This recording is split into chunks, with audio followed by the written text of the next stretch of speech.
If you want to take macro photos on a Google Pixel 11, then first of all we want to open the camera, and then using the photo mode, for example, we should be able to point at the object that we want to take a picture of. And if you keep the camera too close, then you might see that the photo gets blurry, and you might also see this prompt asking you to move back the camera to improve the focus. So of course you can easily do so.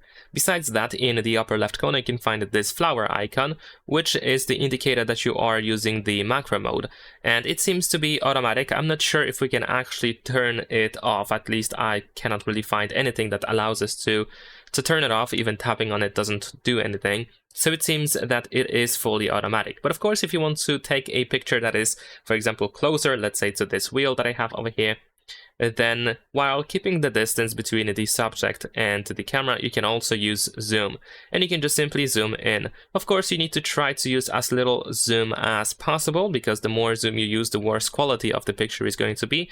But you should be able to use, for example, this 4x zoom or maybe even 5x zoom to take a very good looking macro photo. That shouldn't really be a problem.